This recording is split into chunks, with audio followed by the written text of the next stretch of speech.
Welcome back students, welcome back to the channel. जैसा कि हम लोग क्लास 9th एनसीईआरटी का हिस्ट्री पढ़ रहे थे, हिस्ट्री का chapter first of French revolution, France में क्रांति यानी फ्रांस की क्रांति हम पढ़ रहे थे। इसके प्रीवियस लेक्चर में मैंने आपको बुक के माध्यम से पढ़ाया था, कुछ टेक्निकल इशू हो गए थे, इससे लेक्चर डालना था, इसलिए मैंने लेक्चर डाल दिया था। उस लेक्चर में मैंने बताया था द रेन ऑफ टेरर, आतंक का राज, आतंक का काल, आतंक का समय आया था। वो एक ऐसा टाइम था जब कॉन्स्टिट्यूशनल मोनार्की को, फ्रेंच में कॉन्स्टिट्यूशनल मोनार्की को हटा दिया गया और जो रिवोल्यूशनरी हुए थे, जो जैकोबियन क्लब्स का जो इस्टेब्लिशमेंट किए थे, जो जैकोबियन क्लब्स जो पॉलिटिकल पार्टीज बनी थी, उन्होंने क्या किया था, कॉन्स्टिट्यूशनल मोनार्की को हटा के जैकोबियंस गवर्नमेंट को बनाया था, जैकोबियंस गवर्नमेंट। और उन्होंने जो कानून बनाया था उसमें भी रिचर सेक्शन को ज्यादा राइट्स मिले थे। तो इससे आम जनता, जो नीचे तबके के जो एक सेक्शन था, वो काफी असंतुष्ट था। They are not satisfied with the rule of the Jacobins government. Jacobin government के जो रूल थे, जो राइट्स दिए गए थे लो कैटेगरी के सेक्शंस को, उससे खुश नहीं थे। उनको काफी बुरा लगता था कि भाई हम लोग रिवोल्ट किए, रिवोल्ट इक्वलिटी, फ्रेटर्निटी और लिबर्टी की बात की, लेकिन इक्वलिटी, फ्रेटर्निटी, लिबर्टी वास्तविकता में तो हमें मिली ही नहीं है। तो वो लोग क्या करते हैं, वे लोग क्या करते हैं, जैकोबियंस का जो नेता होता है रॉबिस्पियर, उसको भी गिलेटिन पे दोषी पाते, उसको भी गिलेटिन पे लटका देते हैं। अब बताइए, मैं बताया हूँ फ्रांस में हमेशा उठा पटक, हमेशा अप्स एंड डाउन्स उसके पॉलिटिकल चीजों में हमेशा आती रहती हैं। तो जब रॉबिस्पियर को गिलेटिन पे लटका दिया जाता है और उसके बाद से अब नए गवर्नमेंट का फॉर्मेशन होता है, जैसे कि आपने यहाँ पे हेडिंग में देखा होगा, डायरेक्टरी रूल्स फ्रांस। अब एक डायरेक्टरी का गठन किया जाता है फ्रांस को चलाने के लिए। वो डायरेक्टरी क्या होती है, आइए डिटेल में हम समझते हैं। इसके बाद एक दो टॉपिक और बचेगा, उसके बाद फ्रेंच रिवोल्यूशन कंप्लीट हो जाएगा। मैं आपको छोटे छोटे टॉपिक में आपको प्रोवाइड करा रहा हूं ताकि आप आसानी से कंसेप्ट को इंटरलिंक करके जोड़ के पढ़ सके और लंबे समय तक आपके दिमाग में बना रह सके। यदि चैनल पे नए हैं तो प्लीज चैनल को सब्सक्राइब करें, वीडियो को लाइक करें, शेयर करें, जितना अधिक से अधिक हो सके शेयर करें। और मैं नीचे प्लेलिस्ट का लिंक दे दूंगा, आप वहां पे जाके आप वीडियो को, प्रत्येक वीडियो को आप क्रमवाइज देख सकते हैं। ठीक है, आइए देखते हैं guys students, the fall of the Jacobin government. मैंने बताया था कैसे जो फ्रेंच में कॉन्स्टिट्यूशनल मोनार्की का जो इस्टेब्लिशमेंट स्थापना हुआ था, लोगों को लगा था अब कंडीशंस, अब परिस्थितियां काफी सुधर जाएंगी क्योंकि जैकोबियन गवर्नमेंट का अब इस्टेब्लिशमेंट हो गया है। ये ऐसी गवर्नमेंट थी जो लिबर्टी, इक्वलिटी और फ्रेटर्निटी की बात करती थी। लेकिन इन्होंने जब 1791 या 1792 में जो कॉन्स्टिट्यूशन, जो संविधान बनाया था, वो भी संविधान रिचर सेक्शन के लिए काफी बेटर था। रिचर सेक्शन को ही सारे राइट्स देते थे, यानी जो बिलो कैटेगरी वाले जो लोग थे, नीचे कैटेगरी वाले लोग थे, उनको परमिशन, उनको बहुत चीजें नहीं मिली थी। उनको यहाँ तक वोट देने का अधिकार भी नहीं था, जो टैक्स पे नहीं करता था। इससे एक तबका, जो नीचे का एक तबका था, वो असंतुष्ट था। ठीक है, तो असंतुष्ट था, वो नीचे का भी नहीं था, मिडिल क्लास का था। वो क्या करते हैं, जैकोबियन गवर्नमेंट को हटा देते हैं और जैकोबियन गवर्नमेंट का जो नेता रॉबिस्पियर होता है, उसको क्या करते हैं, गिलेटिन पे लटका देते हैं। गिलेटिन क्या होता है, गिलेटिन में बता रहा हूं आपको स्टूडेंट्स क्या होता है गिलेटिन।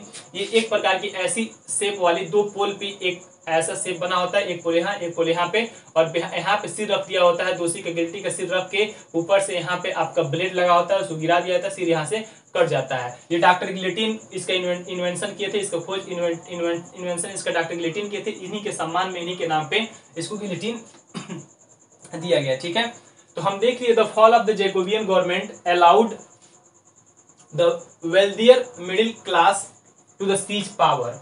लेकिन इन्होंने, जब लोगों को लगा, एक तबका ऐसा था, मिडिल क्लास का ही था, उनको लगा हम तो जैकोबियंस गवर्नमेंट को बनाए थे, जो सोच को तो हमारा पूरा हुआ नहीं, तो अब हम जैकोबियंस गवर्नमेंट को हटा देते हैं। उन्होंने जैकोबियंस गवर्नमेंट को हटा दिया और पावर को अपने हाथ में सीज कर लिया, पावर को अपने हाथ में ले लिया। कौन? ये मिडिल क्लास के लोग थे, जो वेल्दियर और मिडिल क्लास के लोग थे। इन्होंने जैकोबियन गवर्नमेंट को हटा के, रॉबिस्पियर था उसको गिलेटिन पे लटका के वहां के पावर को अपने हाथ में लेते हैं और एक नए कॉन्स्टिट्यूशन का फॉर्मेशन करते हैं। कहते हैं now we are going to introduce a new constitution which held on the liberty, equality, fraternity. अब जो हम लोग जो नया कानून, संविधान बनाने जा रहे हैं, वो रियल में फ्रेटर्निटी, इक्वलिटी और लिबर्टी की बात करेगा। ये जो वेल्दियर मिडिल क्लास के जो पीपल थे, वो लोग, नया कॉन्स्टिट्यूशन स्टेब्लिश किया जाता है। उसमें कहा जाता है denied the vote to non propertied section. इसमें भी कहा गया होता है जिनके पास पैसा नहीं, जिनके पास संपत्ति नहीं, जिनके पास प्रॉपर्टी नहीं है, वो भी वोट नहीं देंगे। यानी तो फिर डिफरेंस कहा भाई, फिर डिफरेंस कहा रहा। जैकोबियंस भी ऐसा किए थे।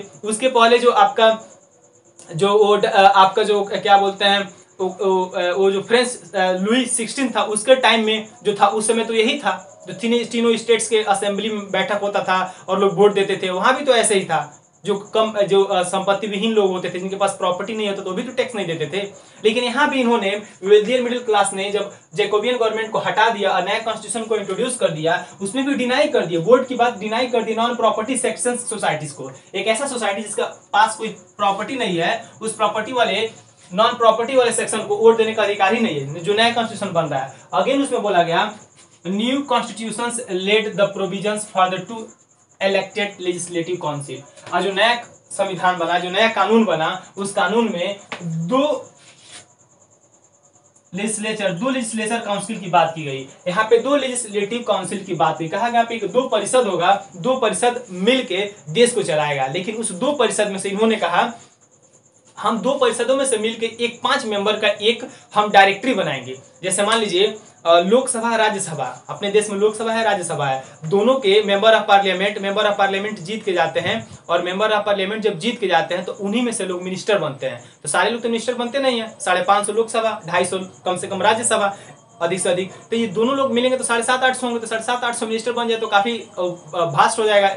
और उतना देश में उतना बड़ा काम ही नहीं है 700-800 मिनिस्टर मिलकर चलाएं। तो इसलिए 700-800 में से मात्र 70 से 80 लगभग 150 के आसपास मिनिस्टर बनते हैं। उसी तरह बोला गया जो हम दो लेजिस्लेटिव काउंसिल बनाएंगे, 1 और 2 जो लेजिस्लेटिव काउंसिल बनाएंगे, इन्हीं में से दोनों को मिला के हम 5 ऐसे मेंबर को चुनेंगे और वो मेंबर एक डायरेक्टरी का गठन करेगा। एक डायरेक्टरी का कंपोजिशन, एक डायरेक्टरी का फॉर्मेशन होगा। उन्होंने बोला हम 2 लेजिस्लेटिव काउंसिल बनाएंगे and this then appointed a directory and executive made of the 5 members. और इन दोनों में से बंदों में से जो 2 लेजिस्लेटिव काउंसिल यहाँ पे बनाने की न्यू कॉन्स्टिट्यूशन में बात की गई है, जो 2 इलेक्टेड लेजिस्लेटिव काउंसिल की बात की गई है, इन दोनों में से 5 बंदे को जो काफी योग्य लगे, जो लगे शासन को संभाल सकता है, दोनों में से 5 बंदे योग्य बंदे को लेंगे और एक डायरेक्टरी का फॉर्मेशन करेंगे और वो डायरेक्टरी एग्जीक्यूटिव के अकॉर्डिंग देश को चलाएगा। ठीक है, अब देखिए 2 लेजिस्लेटिव मिले, उसमें से 5 बंदा हम निकाल लिए, डायरेक्टरी का फॉर्मेशन कर दिए, अब डायरेक्टरी बन गया। अब डायरेक्टरी को देश को चलाना है। अब देखिए क्या होता है, क्यों ऐसा कहा गया, क्यों 2 यहाँ पे शासन की बात की गई? क्योंकि जो जैकोबियंस गवर्नमेंट है ना, जैकोबियंस गवर्नमेंट में एक ही गवर्नमेंट होता था और वो पावर अपने हाथ में सीज कर लेता था, अपने हाथ में उसके सारे पावर अपने हाथ में होल्ड करके रखता था, जिससे डिक्टेटरशिप जैसी तानाशाही जैसी व्यवस्था जैकोबियंस गवर्नमेंट था। मैं बताया था ना, वहां पे जितने भी जो जैकोबियंस गवर्नमेंट के जितना भी लोग अपोज करते थे, चाहे पादरी हो, चाहे क्लेर्जी मैन हो, चाहे चर्च के फादर हो, कोई भी उसको अपोज करता था जैकोबियंस गवर्नमेंट के पॉलिसीज को, तो उसको गिलिटीन पे लटका दिया जाता था। उसके ऊपर ट्रायल चलता था और ट्रायल में वो गिल्टी पाया जाता तो उसको गिलिटीन पे लटका दिया जाता था। यानी पूरे पावर जैकोबियंस गवर्नमेंट अपने हाथ में होल्ड किए थे। तो इसी पावर से बचने के लिए, इसी जैकोबियंस वाले जो फार्मूला अप्लाई किए थे सब, उनसे बचने के लिए उन्होंने 2 लेजिस्लेटिव काउंसिल बनाया, ताकि पावर जब शेयर कर देंगे तो इशू नहीं होगा, दिक्कत नहीं होगा। और उसमें दोनों में से चुन के एक डायरेक्टरी बना देंगे। तो डायरेक्टरी इन्होंने 5 मेंबर के बनाए ताकि कन्फ्लिक्शन ना हो, जो सोच के बनाए थे, जो कन्फ्लिक्शन नहीं होगा, दोनों में से 5 को चुन लेंगे, वही देश मुख्य रूप से चलाएगा, फाइनली अल्टीमेट रूप से वही चलाएगा। लेकिन क्या होता है, because a safeguard against the concentration of power in one hand as under Jacobians। जैसे जैकोबियंस गवर्नमेंट अपने हाथ में पावर ली थी, उस तरह ना हो पाए डायरेक्टरी गवर्नमेंट, इसलिए उन्होंने दोनों में से 5 को चुना और दोनों इन 5 के पावर को मतलब बैलेंस, चेक एंड बैलेंस करते रहेंगे, मिलजुल के आपस में चलाएंगे, ताकि एक आदमी के हाथ में पावर होल्ड ना हो और वो तानाशाह न बन जाए। ऐसा सोचा गया ताकि जैकोबियंस गवर्नमेंट वाला हाल ना हो। लेकिन क्या होता है guys, directors of the clashed with the legislative council who sought to dismiss them। लेकिन समय का पहिया घूमता है, समय का चक्र घूमता है। जो 5 मेंबर्स थे डायरेक्टरी के, जो 5 मेंबर थे और लेजिस्लेटिव जो दोनों थी, डायरेक्टरी और लेजिस्लेटिव के बीच कन्फ्लिक्शन पैदा होने लगे, डिस्प्यूट पैदा होने लगे। ये एक दूसरे पे अपने अपने अथॉरिटी को थोपना चाहते थे। ये अपने आप से ऊपर बढ़ना चाहता था, ये और ऊपर बढ़ना चाहता था। अब बताइए, जब दोनों दाहिने ही चलेंगे फिर दिक्कत पैदा होंगी, डिस्प्यूट होंगे। और जब डिस्प्यूट होंगे तो पॉलिटिकल रूप से स्टेबिलिटी आएगी आपके देश में? कभी नहीं आएगी।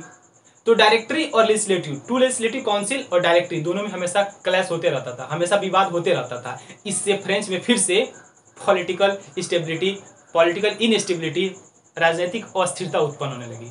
जब राजनीतिक अस्थिरता उत्पन्न होने लगी, यदि आप 2 भाई हैं, 3 भाई हैं, यदि तीनों भाई आपस में लड़ रहे हैं, तो तीसरा चौथा आदमी जो बाहर से आपको देख रहा है वो मजा लेगा और कोशिश करेगा आप लोगों के बीच लड़ाने की और कोशिश करे ताकि आपको डिवाइड किया जा सके।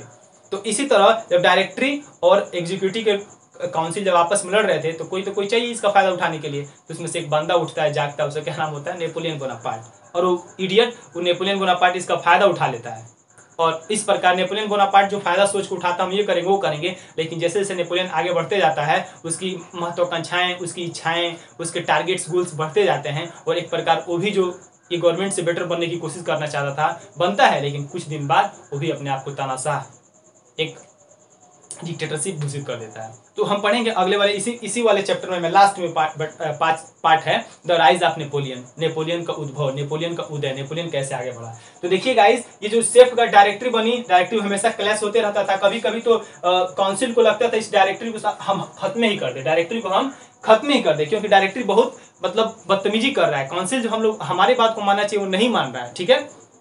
तो उन लोगों को लगता था, but the political instability of the directory paved the way for the rise of the military.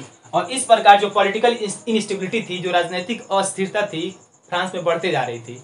अब जब बढ़ते जा रही थी तो अब लग रहा था डायरेक्टरी की जगह पे अब एक ऐसा शासन आएगा जो शासन मिलिट्री के हाथ में रहेगी, क्योंकि इससे पहले आम जनता शासन चला चुकी थी। सबसे पहले राजा चलाता था लुईस 16वां, उसके बाद आम जनता आई, ठीक है, उसके बाद जैकोबियंस आई, फिर उसके बाद से आप लोग के ये द वेल्दियर मिडिल क्लास आई। ये 3-4-5 लोग मिलके पूरे फ्रांस के राजनीतिक स्थिरता को संभाल नहीं पाए, राजनीतिक रूप से वो लोग अपने आप को स्ट्रांग नहीं कर पाए, ठीक है।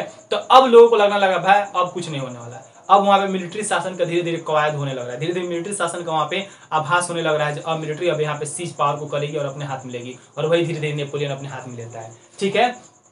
देखिए, instability of the director paved the way for the rise of military. अब एक मिलिट्री का उदय होता है, वो किस रूप में, एक डिक्टेटर नेपोलियन बोनापार्ट के रूप में, नेपोलियन बोनापार्ट के रूप में, एक तानाशाह के रूप में धीरे धीरे उदय होता है। इस आपका वेल्दियर मिडिल क्लास जो डायरेक्टरी वाला गवर्नमेंट बना होता है, जो आप हेडिंग में देखे होंगे, जब ए डायरेक्टरी रूल्स फ्रांस, ए डायरेक्टरी रूल्स जो फ्रांस हेडिंग में है यहाँ पे, आप वो धीरे धीरे खत्म हो जाती है, उसकी जो इंस्टेबिलिटी थी पॉलिटिकल बढ़ती जाती है, और धीरे धीरे नेपोलियन यानी एक मिलिट्री डिक्टेटर जो नेपोलियन होता है उसका राइज धीरे धीरे होने लगता है। और फाइनली आगे क्या होगा हम बताएंगे। बस इसके बाद एक और टॉपिक आएगा, the importance of women in the French revolution. मतलब फ्रेंच रिवोल्यूशन में औरतों की क्या भूमिका थी, मतलब फ्रेंच रिवोल्यूशन होने से पहले औरतों की क्या स्थिति थी, फ्रेंच रिवोल्यूशन होने के बाद औरतों की हो जाने के बाद औरतों की लाइफ में क्या सुधार आया है, एक टॉपिक बचा है। और दूसरा टॉपिक बचा है the rise of Napoleon, Napoleon का उदय। और उसके बाद से ये आपका टॉपिक खत्म हो गया। और ट्रस्ट में गाइस, जब आप 10th में जाएंगे, CBSE board, UP board, English medium, NCERT कोई भी बोर्ड हो, तो आप 10th में जाएंगे, जब फर्स्ट चैप्टर आप पढ़िएगा the rise of nationalism Europe, Europe में राष्ट्रवाद का उदय, वहाँ पे 90% चीजें आपको यही चीजें मिलेगी। तो इसलिए आप इसको फोकस करके पढ़ेंगे ताकि आप 10th में अच्छा से अच्छा मार्क्स, अच्छा से अच्छा परफॉर्म कर सके।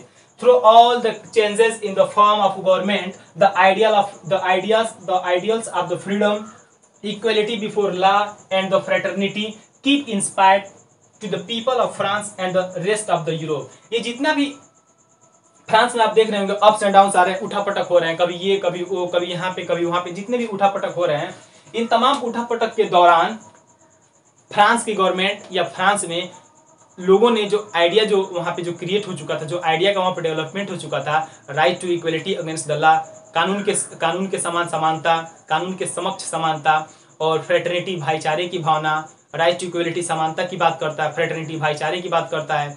ये सारी जो 1789 के रिवोल्ट में जो हुआ होता है, तीनों चीज आई होती है, फ्रेटर्निटी, इक्वलिटी, लिबर्टी, ये तीनों चीज कभी खत्म नहीं होती है, तीनों चीज अपना पैर पसार रहा होता है। फ्रेंच में पूरे लोग इसको, जब भी कोई गवर्नमेंट होता है तो इन तीनों जो बेसिक जो फंडामेंटल जो वहाँ का जो स्पिरिट होता है, फ्रेंच रेवोल्यूशन का जो स्पिरिट है, फ्रेटर्निटी, इक्वलिटी और लिबर्टी, इसको लोग नहीं भूलते हैं। और वो धीरे धीरे पूरे फ्रांस में फैलता है, और फ्रांस के देखा देखी पूरे यूरोप में जो छोटे छोटे कंट्री हैं उसमें भी ये फ्रेटर्निटी, इक्वलिटी और लिबर्टी की बातें तेजी से फैलने लगती है। और एटलीस्ट भारत में भी आ जाता है, 19th सेंचुरी 20th सेंचुरी में भारत में फ्रेटर्निटी, इक्वलिटी, लिबर्टी आ जाता है।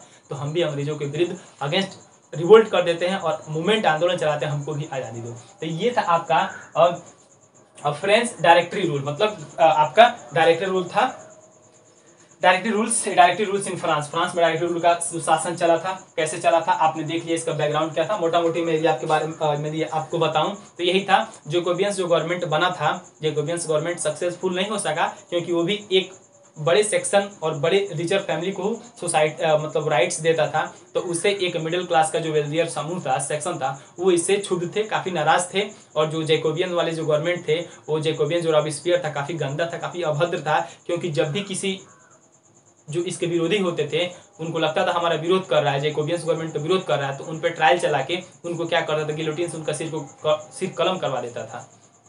इस लोग के बीच भय और आतंक का राज धीरे धीरे लोगों के अंदर पनपने लगा। लोग क्षुब्ध होने लगे और लोग एक ऐसे मौके की तलाश में थे जो जैकोबियन गवर्नमेंट को उठा के फेंक दिया जाए। और एक टाइम आता है रोबेस्पियर को भी गिल्टी पा लिया जाता है और रोबेस्पियर को भी गिल्टिन पे चढ़ा दिया जाता है। और फिर एक डायरेक्टरी गवर्नमेंट आती है। डायरेक्टरी गवर्नमेंट 2 लेजिस्लेटिव में से 5 मेंबर चुने जाते हैं डायरेक्टरी में, और पांचों मिलकर देश को 5 ये और दोनों लेजिस्लेटिव काउंसिल मिलकर देश को चलाना होता है। लेकिन दोनों के बीच धीरे धीरे क्लैश होने लगता है, आपस में झगड़ा करने लगते हैं और इस तरह फ्रेंच में पॉलिटिकल इनस्टेबिलिटी, राजनीतिक अस्थिरता उत्पन्न होते रहती है। और अगेन इस जो इंस्टेबिलिटी पैदा होती है इसका फायदा नेपोलियन बोनापार्ट जो कि एक मिलिट्री डिक्टेटर होता है, इसका फायदा उठाता है और फ्रांस में एक मिलिट्री डिक्टेटरशिप नेपोलियन का उदय होता है। और किस तरह फ्रांस पूरी दुनिया अगल बगल के देशों को जीतना स्टार्ट करता है और कैसे नेपोलियन हार जाता है, तबाह हो जाता है, बर्बाद हो जाता है। और कुछ एक पार्ट और बचा है। इन तमाम जितने भी फ्रेंच रिवोल्यूशन हुए, फ्रेंच में जितनी भी क्रांतियाँ हुई, फ्रेंच में जितनी भी घटनाएं हुई, सारी घटनाओं में महिलाओं का क्या योगदान रहा।